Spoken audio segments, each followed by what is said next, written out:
BJP के चिंतन शिविर में हुआ महामंथन।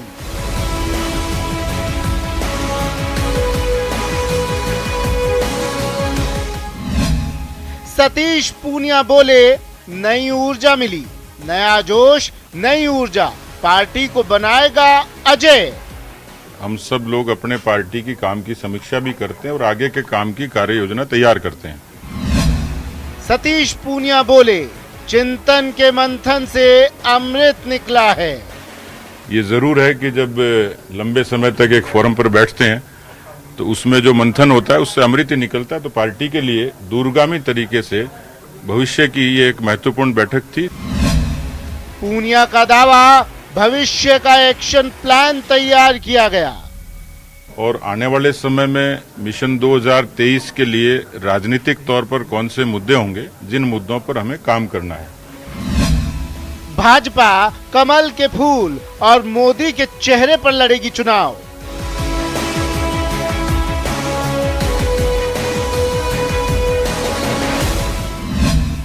चिंतन शिविर में बीजेपी ने कांग्रेस सरकार पर साधे जमकर निशाने। ये कांग्रेस की सरकार तो पिछले 2.5 वर्षों से कहीं काम नहीं कर रही। पूरे राजस्थान प्रदेश की जनता पूरी त्रस्त है। खाचरियावास का तंज, भाजपा नेताओं के बयानों से जनता में भारी आक्रोश।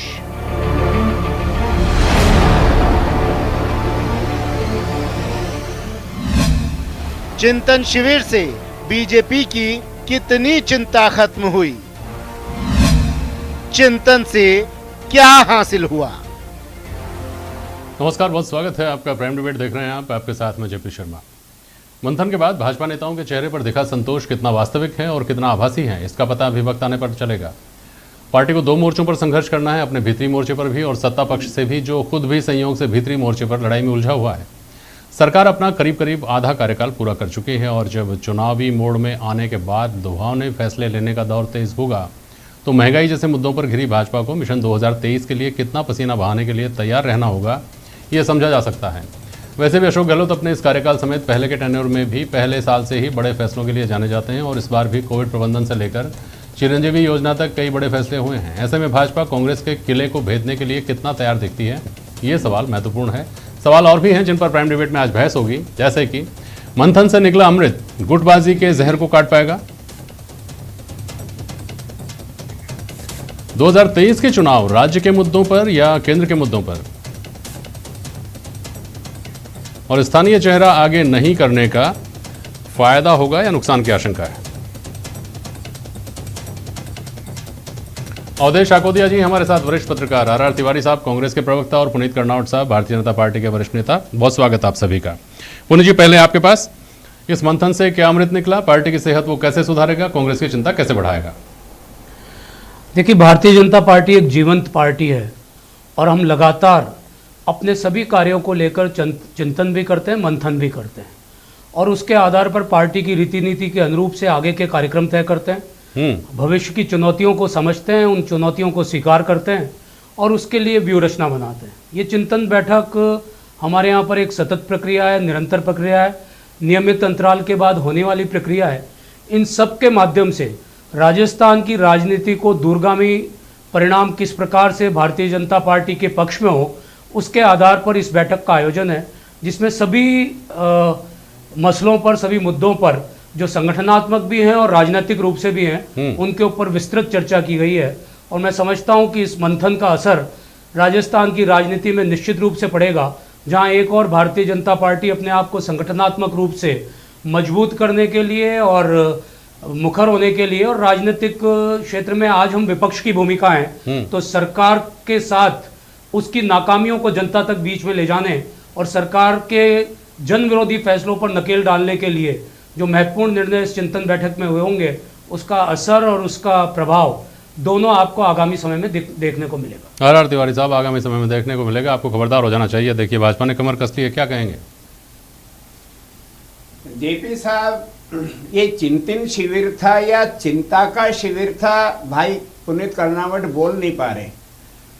हमारा ये मानना है कि जब से सतीश पूनिया जी को उन्होंने राजस्थान की बागडोर संभाली है बीजेपी के दल की, तब से भारतीय जनता पार्टी के वरिष्ठ नेता सतीश पूनिया के नेतृत्व में काम करना ही नहीं चाहते। भाई पुनीत कर्नावट बताएं तो सही, वसुंधरा जी गई थी क्या, गजेंद्र सिंह शेखावत गए थे क्या, किरोड़ीलाल मीणा गए थे क्या, भूपेंद्र यादव गए थे क्या? इनके यहाँ बड़े नेता चिंतन शिविर से दूर थे, उनको क्या था?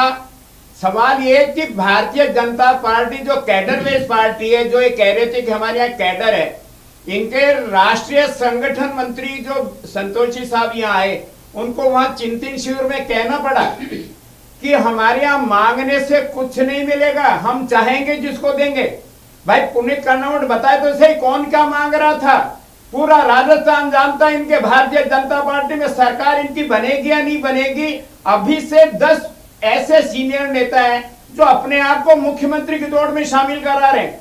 क्या गुलाब चंद कटारिया जी हो, चाहे वसुंधरा राजे जी हो, चाहे हमारे सतीश पूनिया जी हो, राजेंद्र राठौड़ जी हो, ये सारे नेता ये सोच रहे हैं कि कांग्रेस की सरकार गई तिवारी जी, आप और ज्योतिषी भी हम है क्या? मुख्यमंत्री बने। ज्योतिषी इसलिए भी है, आपने चेहरे छांट लिए क्या? ये चिंता शिविर है, इनके सामने कोई रोड मैप नहीं है। ठीक है। केवल कांग्रेस को गालियां देना, कांग्रेस की अच्छी नीतियों का आलोचना करना।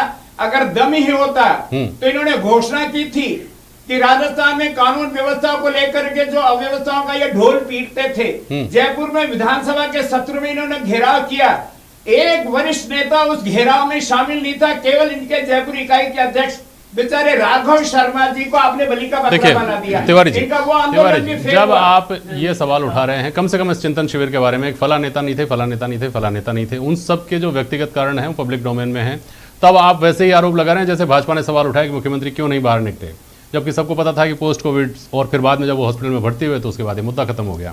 खैर, जो दूसरी बातें आपने उठाई, मुद्दों की बात आपने उठाई कि कौन से मुद्दे होंगे, इस तरह की कोई चीज़ बची ही नहीं है, ले देकर कानून व्यवस्था की बात है। पुनीत कर्नावट साहब, तो फिर क्या कौन सी नई खोजबीन वहाँ हुई जिससे पता चला कि साहब इसके अलावा ये भी हो सकता है, ये भी हो सकता है, इस पर भी उठाओ?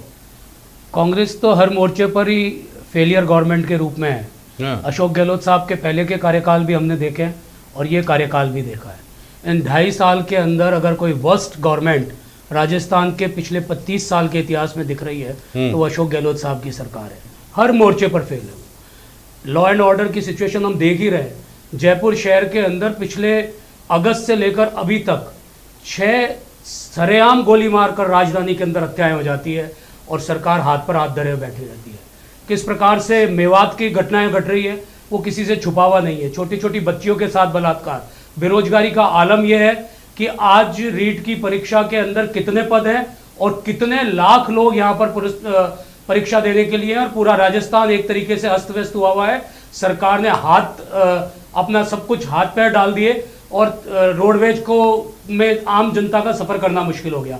इन सबके साथ साथ किसानों का मुद्दा, बिजली के अंदर जिस प्रकार पैसों की बढ़ोतरी की गई उनका मुद्दा, इन प्रशासनिक क्षेत्र में फेल हो जाना इसका मुद्दा, और फिर जो इतना बड़ा इंटर कॉन्फ्लिक्ट कांग्रेस में नजर आता है, किस प्रकार से पूरी की पूरी सरकारें, कोई एक होटल में बैठा था, कोई दूसरे होटल में बैठा था, आपस में 1.5 साल तक मुख्यमंत्री उप मुख्यमंत्री के बीच में संवादहीनता रही। वो संवादहीनता जग जाहिर हुई और मुख्यमंत्री ने सार्वजनिक रूप से अपने ही उप मुख्यमंत्री को नकारा और निकम्मा बताया। ऐसा राजस्थान के इतिहास में या हिंदुस्तान के इतिहास, राजनीतिक इतिहास में देखने वाला कोई दूसरा उदाहरण नहीं है। कर्नावट साहब, और मैं आपको कहना चाहता हूँ कि अभी तिवारी साहब कह रहे थे कि हमारे यहाँ पर इतने नेता हैं, तो आता है ना भारतीय उसके जनता ऊपर पार्टी में तो गैलेक्सी ऑफ लीडरशिप है। हाँ, हम अभी किसी एक व्यक्ति एक परिवार का की पार्टी नहीं है। इस पर हम मैं सवाल कैडर की करूंगा आपसे। पार्टी है। हमारे इस यहाँ पर मैं कैडर आता को हूँ। डेवलप करते हैं इस इशू पर और आता हूँ। डेवलप एक मिनट करके सुनिए उसको पुनीत नेता कर्नावट साहब। बनाते हैं और हमने नरेंद्र मोदी जैसा नेता दिया है। देखिए, ये भारतीय आपके- जनता पार्टी का ही संगठन है देखिए, जिसमें आप सुनिए नरेंद्र ना। मोदी जी जैसे नेता को दिया है। अभी चूंकि विषय चिंतन शिविर भाजपा का था, इसलिए मेरे सवाल ज्यादा आपसे होंगे। आपने जो मुद्दों की बात की पहले तिवारी साहब ने छेड़ी और आपने उसका जवाब दिया, मैं उसमें से कुछ समझना चाहता हूं आपसे। जी, बेरोजगारी, महंगाई, सड़क, शिक्षा, रोजगार, बिजली, पानी, यही मुद्दे हमेशा होते हैं। आपने इस बार जो सबसे प्रमुखता से मुद्दा उठाया है वो कानून और व्यवस्था का। बात चल रही है 2023 का चुनाव जीतने की। इस देश में कानून और व्यवस्था के मुद्दे पर अगर चुनाव जीते गए हैं तो सिर्फ बिहार में जीते गए हैं, जितना मैं जानता हूँ। पश्चिम बंगाल से बुरी स्थिति तो नहीं है ना राजस्थान की। आपने पूरा ईडी से चोटी का जोर लगाया, वहाँ मातो नहीं आ पाया सत्ता में, पहली बात। दूसरी बात, रोजगार की जो बात आप राजस्थान की उठाते हैं और जिन आंकड़ों से आप उठाते हैं उसमें ओवरऑल देश की क्या स्थिति हुई है पिछले 4-5 साल में, 7 साल में, वो भी आपने देखा होगा। भाजपा शासित राज्यों की क्या स्थिति है वो भी आपने देखा होगा। तो क्या आपकी पार्टी इस निष्कर्ष पे पहुंची है कि इन्हीं मुद्दों के आधार पर ही आप चुनाव लड़ लेंगे और 2023 में नहीं जीत जाएंगे? आपने वहां यह भी बयान दिया कि 2028 में कैसे वापस आना है ये भी हमको सोचना है, उस पर भी हम विचार कर रहे हैं। ये काफी है? आप ठीक कह रहे हैं, 2023 में हमको आना है, उसका तो रोड मैप हमने तैयार किया ही किया है। अच्छा। और 2028 में भी हम रिपीट करें, हम लगातार बड़े बड़े बहुमत से जीतते हैं। 120, 163 देखने की छूट सबको है। तिवाड़ी जी थोड़ा धैर्य रखें। आप तो सरकार में हैं, आपके पास तो अभी 2.5 साल बाकी है, आप क्यों चिंता कर रहे हैं?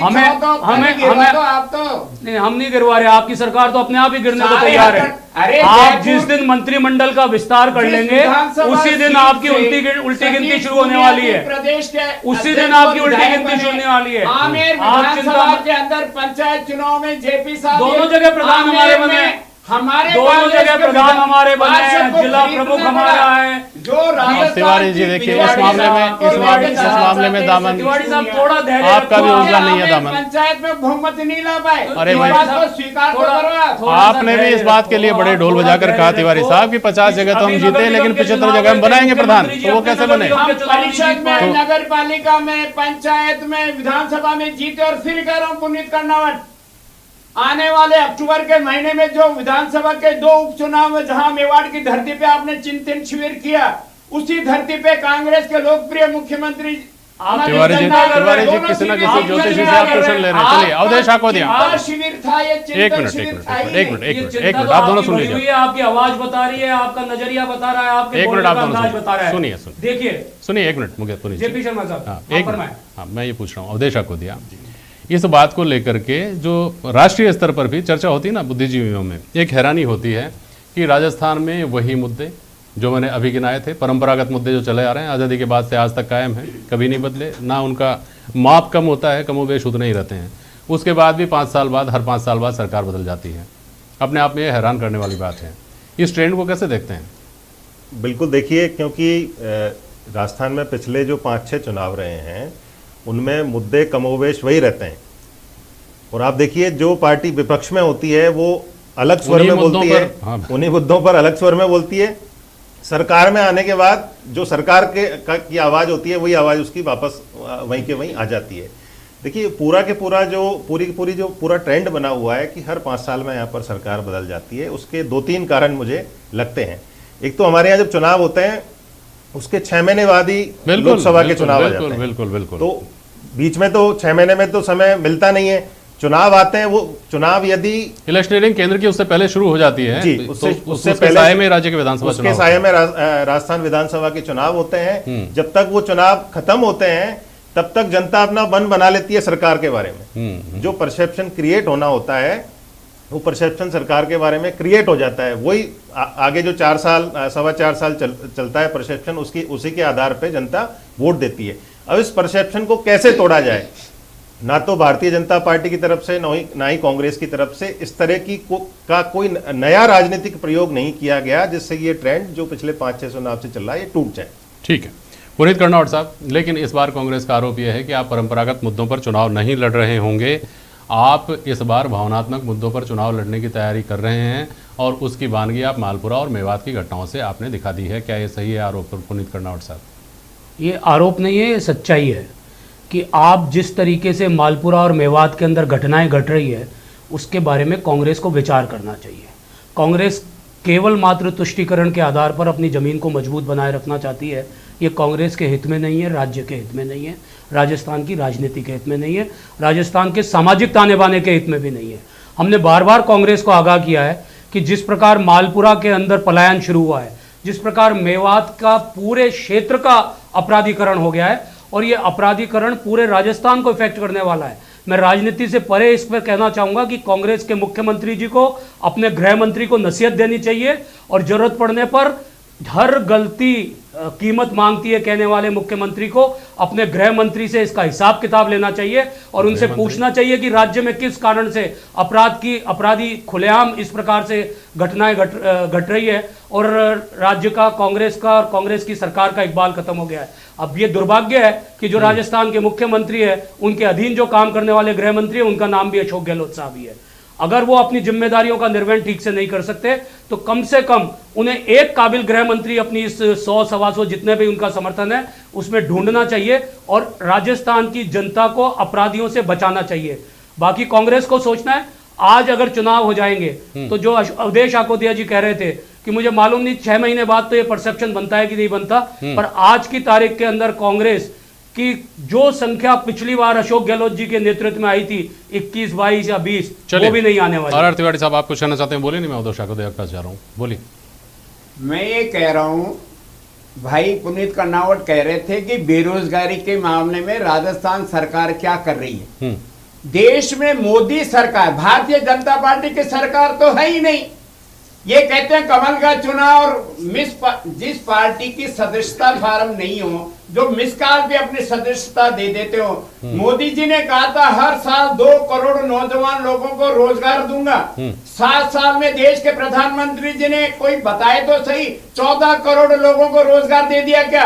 अरे राजस्थान के जननायक अशोक गहलोत जी तो एक पिता की तरह, पुनीत कर्नावट जी राजस्थान के इतिहास में पहली बार हो रहा होगा, उन्होंने कहा कोरोना काल में माता पिता की इनकम कम हो गई है, उनके पास भी किराए का पैसा है या नहीं है। ठीक है सर, समय हो गया। 26 लाख बेरोजगार लड़कों को, लड़कियों तिवारी जी, अब एक मिनट सुनिए। निःशुल्क तिवारी जी, आने जाने की सुविधा दी है। बिल्कुल ये पिता ही कर सकता है। ठीक। पुनीत कर्नावट फीस एक्ट लागू कर अब दिया सुनिए, क्या आपने? सुनिए। 2016 school Puneet fees act Karnavat लागू- अरे वो तो आप भी लागू नहीं कर पाए थे। बच्चों के लिए कर सकता है। 2018 तक का समय आपके पास भी था, आप भी लागू नहीं कर पाए थे। हजारों रुपए सुनिए, अब आप दोनों सुनिए। अवधेश आकोतिया जी, आप हजारों रुपए चिंतन फीस शिविर में मांगे जाने थे, से आपने पहले स्कूल भारतीय फीस जनता एक्ट पार्टी की तरफ से बयान आया कि हमारी पार्टी में चेहरे का वैक्यूम अब खत्म हो गया है। हमारी पार्टी में कम से कम दर्जन भर चेहरे हैं जो उस वैक्यूम को खत्म करने के लिए हम दिखा सकते हैं।